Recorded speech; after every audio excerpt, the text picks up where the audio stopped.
آج شام افطار کی دعوت تھی۔ لائبہ نے الماری کھولی، پیلا سوٹ، بلو کرتا، بلیک حجاب، لیکن اس کے ہاتھ اچانک رک گئے۔ آئینے میں خود کو دیکھ کر وہ کچھ سیکنڈ کے لیے بالکل چپ ہو گئی۔ اس کا چہرہ پہلے جیسا نہیں رہا تھا۔ ڈارک سرکلز گہرے ہو چکے تھے، اسکن بالکل ڈل لگ رہی تھی، ہونٹ سوکھ گئے تھے۔ لائبہ نے دھیرے سے کہا، یہ کیا ہو گیا ہے میرے چہرے کو؟ رمضان تو نور لاتا ہے نا؟ اس نے ہلکا سا کنسیلر لگایا، تھوڑا سا لپ بام لگایا، لیکن اندر سے اسے پتا تھا میک اپ اس تھکان کو نہیں چھپا پا رہا تھا جو اس کے چہرے پر صاف دکھائی دے رہی تھی۔ افطار سے پہلے سب لوگ دادی کے گھر جمع ہو گئے تھے۔ گھر روشنی سے بھرا ہوا تھا، رسوئی سے سموسے اور کباب کی خوشبو آ رہی تھی۔ لائبہ کی ساری کزنس بھی آ چکی تھیں، عائشہ، ثنا، ہنا، اور سب کے چہرے سچ میں چمک رہے تھے۔ کسی کا اسکن گلو کر رہا تھا، کسی کے بال شائنی تھے، کسی کی اسمائل بہت فریش لگ رہی تھی۔ لائبہ چپ چاپ کھڑی تھی، اسے پہلی بار محسوس ہو رہا تھا کہ وہ باقی سب سے الگ دکھ رہی ہے۔ اتنے میں اس کی کزن ثنا اس کے پاس آئی۔ اس نے لائبہ کا چہرہ دھیان سے دیکھا، پھر تھوڑا حیران ہو کر بولی، لائبہ تم ٹھیک ہو نا؟ لائبہ نے مسکرانے کی کوشش کی اور کہا، ہاں کیوں؟ کیا ہوا؟ ثنا نے کہا، پتہ نہیں، لیکن تمہارا چہرہ بہت ڈل لگ رہا ہے، ڈارک سرکلز بھی بہت زیادہ ہو گئے ہیں۔ پاس کھڑی ہنا بھی بول پڑی، ہاں سچ میں، رمضان میں تو لوگوں کا چہرہ گلو کرتا ہے، تمہارا اتنا تھکا ہوا کیوں لگ رہا ہے؟ یہ سن کر لائبہ کا دل جیسے اندر سے بیٹھ سا گیا۔ اس نے ترنت نظریں جھکا لیں۔ اندر ہی اندر اس کے من میں ایک ہی سوال گھوم رہا تھا، سب کے چہروں پر نور ہے اور میرا چہرہ اتنا مرجھایا کیوں لگ رہا ہے؟ اس رات لائبہ بہت دیر تک سو نہیں پائی۔ وہ دیر رات تک سوشل میڈیا اسکرول کرتی رہی۔ ایک انفلوئنسر کہہ رہی تھی، رمضان میں روزہ رکھنے سے چہرے پر نور آ جاتا ہے۔ لائبہ نے فون بند کر دیا، اس کی آنکھوں میں ہلکی سی نمی آ گئی۔ وہ دھیرے سے بولی، میں بھی تو روزے رکھ رہی ہوں، پھر میرے چہرے کا نور کہاں ہے؟ اصل میں لائبہ کا رمضان کچھ ایسا جا رہا تھا، سحری کے لیے 3:30 بجے اٹھنا، پھر گھر کے کاموں میں امی کی مدد کرنا، دن میں کالج کی آن لائن کلاسز، دوپہر میں بالکل نیند نہیں لے پاتی تھی، پھر افطار بنانا، پھر تراویح، اور اس کے بعد فون اسکرول کرتے کرتے رات کے 2 بج جاتا تھا۔ نیند بس 3 یا 4 گھنٹے کی ہی ہوتی تھی، اور پانی وہ تو بہت کم ہوتا تھا، اور اسکن کیئر وہ تو لائبہ بالکل بھی نہیں کرتی تھی۔ اگلے دن لائبہ یوٹیوب دیکھ رہی تھی، تبھی اسے ایک ویڈیو دکھائی دی۔ ویڈیو میں ایک مسلم اسکن کیئر ایکسپرٹ کہہ رہی تھیں، بہنوں، رمضان کا نور صرف بھوکے رہنے سے نہیں آتا۔ لائبہ دھیان سے سننے لگی۔ انہوں نے آگے کہا، اللہ کے رسول صلی اللہ علیہ وسلم نے فرمایا ہے، تمہارے جسم کا بھی تم پر حق ہے۔ اگر آپ پراپر نیند نہیں لیتی، انف پانی نہیں پیتی، اپنے جسم کا خیال نہیں رکھتی، تو چہرہ ڈل ہونا بالکل نیچرل ہے۔ لائبہ جیسے اچانک چونک گئی۔ اس نے پہلی بار سوچا، کیا میں خود کے ساتھ ظلم کر رہی ہوں؟ اس دن لائبہ نے فیصلہ کیا، عید سے پہلے میں خود کو بدلوں گی، لیکن اس بار اس کا مقصد صرف خوبصورت دکھنا نہیں تھا، اس کا مقصد تھا اپنے جسم اور اپنی روح دونوں کا خیال رکھنا۔ اسے اب احساس ہو چکا تھا کہ رمضان کا اصلی مقصد صرف بھوکا رہنا نہیں ہے۔ رمضان تو انسان کو ڈسپلن سکھانے آتا ہے، اور ڈسپلن کا مطلب ہوتا ہے اپنی عبادت، اپنی صحت اور اپنے دل تینوں کا خیال رکھنا۔ اس رات لائبہ نے اپنے فون میں ایک چھوٹا سا نوٹ لکھا، لائبہ عید گلو اپ چیلنج، اور اس کے نیچے لکھا، proper sleep, skin care, healthy افطار، ذکر اور دعا، خود کی عزت کرنا۔ اس نے خود سے کہا، انشاءاللہ اس بار میں خود کو بدل کر رہوں گی۔ اس رات تراویح کے بعد سب لوگ ڈرائنگ روم میں بیٹھے باتیں کر رہے تھے، لیکن لائبہ چپ چاپ اپنے کمرے میں چلی گئی۔ امی نے آواز لگائی، لائبہ اتنی جلدی سونے جا رہی ہو؟ لائبہ نے کہا، ہاں امی، آج تھوڑا جلدی سونا ہے۔ اصل میں کئی دنوں سے اس کا روٹین بہت خراب ہو چکا تھا۔ رات کو 2 بجے تک فون اسکرول کرتی تھی، پھر 3:30 بجے سحری کے لیے اٹھ جاتی۔ پورے دن میں مشکل سے 3 یا 4 گھنٹے کی ہی نیند لے پاتی تھی، اور یہی اس کی اسکن کا سب سے بڑا دشمن بن چکا تھا۔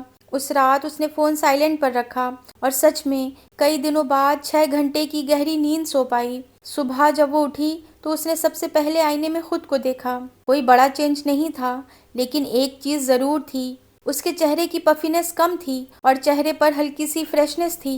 لائبہ نے خود سے کہا، ارے تو نیند سچ میں اتنا فرق ڈالتی ہے؟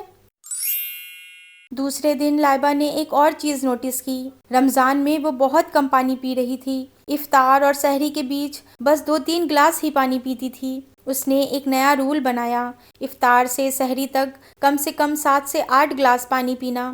اس نے اپنے فون میں الارم لگا لیا، ہر 40 منٹ بعد الارم بجتا اور وہ تھوڑا سا پانی پی لیتی۔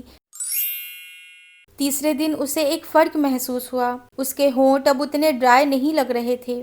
اس دن وضو کرتے وقت اس نے اللہ سے دل سے دعا کی، یا اللہ، جس طرح تو نے میری روح کو بنایا ہے ویسے ہی میرے چہرے کو بھی نور عطا کر دے۔ اس وقت اس کے دل میں ایک عجیب سی ٹھنڈک محسوس ہوئی، جیسے دل کے اندر کی ٹینشن دھیرے دھیرے ختم ہو رہی ہو۔ اور سچ کہا جائے، سکون اسکن کا سب سے بڑا بیوٹی سیکرٹ ہوتا ہے۔ افطار کے بعد عام طور پر گھر میں سب شربت اور کولڈ ڈرنک پیتے تھے، لیکن اس دن لائبہ نے کچھ الگ کیا۔ اس نے ایک گلاس ہلکا گرم پانی لیا، اس میں آدھا نیمبو، 1 چمچ شہد ملایا۔ امی نے پوچھا، یہ کیا بنا رہی ہو؟ لائبہ نے کہا، امی، رمضان ڈی ٹاکس ڈرنک۔ لائبہ نے وہ ڈرنک پی لی۔ اگلے دن اس نے نوٹس کیا، اس کا پیٹ ہلکا لگ رہا تھا، اس کا گٹ کلین ہو گیا تھا۔ اگلے دن لائبہ نے اپنا پلو کور چینج کیا۔ اسے اچانک یاد آیا، میں تو مہینوں سے یہی پلو یوز کر رہی تھی۔ پلو کور پر آئل، سویٹ اور بیکٹیریا جمع ہو جاتے ہیں اور یہی چیز اکثر ایکنے ہونے کا ریزن بنتی ہیں۔ اس دن اس نے ایک فیس پیک ٹرائی کیا، ملتانی مٹی اور ہلدی فیس پیک۔ اس نے ایک چھوٹی کٹوری لی، اس میں 1 چمچ ملتانی مٹی، چٹکی بھر ہلدی، تھوڑا سا گلاب جل ملا کر ایک اچھا سا فیس پیک تیار کر لیا اور اپنے چہرے پر لگا لیا۔ آئینے میں خود کو دیکھ کر وہ خود بھی ہنس پڑی۔ اگر میری کزنس مجھے ایسے دیکھ لیں تو ضرور ہنسیں گی، لیکن اندر سے اسے اچھا لگ رہا تھا کیونکہ کئی دنوں بعد وہ خود کے لیے کچھ کر رہی تھی۔ رمضان میں سب سے زیادہ تھکان آنکھوں میں دکھتی ہے۔ لائبہ کی بھی آنکھوں کے نیچے ڈارک سرکلز تھے۔ اس دن اس نے ایک چھوٹا سا روٹین شروع کیا۔ 10 منٹ کے لیے کھیرے کے سلائس آنکھوں پر رکھے، پھر تھوڑا سا بادام کا تیل لے کر آنکھوں کے نیچے ہلکی مساج کی، گول سرکولر موشن میں۔ 3 دن بعد اسے فرق دکھنے لگا، اس کے آنکھوں کی تھکان ہلکی ہو گئی تھی اور پفینس کم ہو گئی تھی۔ افطار میں اس دن گھر میں سموسے اور پکوڑے بنے تھے۔ پہلے لائبہ یہی سب کھاتی تھی، لیکن اس دن اس نے اپنی پلیٹ میں تربوز، کھجور، پانی لیا۔ امی نے پوچھا، لائبہ، آج اتنا ہیلدی کیوں کھا رہی ہو؟ لائبہ نے کہا، امی، میرا عید گلو اپ پروجیکٹ چل رہا ہے۔ امی ہنس پڑیں، لیکن دل ہی دل میں خوش ہو رہی تھیں۔ اس دن لائبہ نے ایک اور چیز ٹرائی کی، شوگر ہنی لپ اسکرب۔ اس نے تھوڑا سا شہد لیا اور پھر اس میں چھوٹے دانے کی تھوڑی سی چینی ملائی، پھر ہلکے ہاتھ سے اپنے ہونٹوں کو مساج کیا۔ اس کے ہونٹوں کی ڈیڈ اسکن نکل گئی۔ اس کے بعد اس نے لپ بام لگا لیا۔ اگلے دن اس کے ہونٹ پہلے سے زیادہ سافٹ لگ رہے تھے۔ اس دن لائبہ کو احساس ہوا کہ اسٹریس اسکن کا سب سے بڑا دشمن ہے۔ اس نے فیصلہ کیا، ہر دن صبح اور شام کے اذکار مس نہیں کرے گی، جب بھی وقت ملے گا ذکر کرے گی۔ بے شک اللہ کے ذکر سے ہی دلوں کو سکون ملتا ہے۔ دھیرے دھیرے اس کا دل ہلکا پھلکا ہونے لگا تھا۔ عید سے 2 دن پہلے لائبہ آئینے کے سامنے کھڑی تھی۔ وہ کچھ سیکنڈز خود کو دیکھتی رہی۔ چہرہ پہلے سے زیادہ فریش لگ رہا تھا، ڈارک سرکلز ہلکے ہو چکے تھے، اسکن میں ہلکا سا نیچرل گلو تھا، لیکن سب سے بڑا فرق تھا اس کی اسمائل۔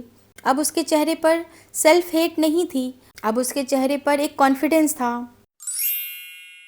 عید کی صبح گھر میں بہت ہلچل تھی، نئے کپڑے، سیویاں، مہمان۔ لائبہ نے ہلکا سا میک اپ کیا، لیکن آج اسے میک اپ کی بھی ضرورت نہیں لگ رہی تھی۔ جب وہ ڈرائنگ روم میں آئی تو ثنا اچانک رک گئی۔ اس نے لائبہ کو دھیان سے دیکھا اور پھر کہا، لائبہ، تمہارے چہرے کو کیا ہو گیا؟ لائبہ گھبرا گئی۔ کیا ہوا؟ ثنا مسکرائی اور کہا، تمہارا چہرہ تو سچ میں گلو کر رہا ہے۔ ہنا بھی پاس آ گئی۔ سچ میں تم تو پہلے سے بالکل الگ لگ رہی ہو۔ لائبہ نے آئینے میں خود کو دیکھا، پھر دھیرے سے مسکرا دی۔ اسے اب سمجھ آ گیا تھا، رمضان کا اصلی نور صرف روزے سے نہیں آتا، وہ آتا ہے سکون سے، صحت سے اور اللہ کے ذکر سے۔ اور جب دل میں سکون ہوتا ہے تو چہرہ خود بخود چمکنے لگتا ہے۔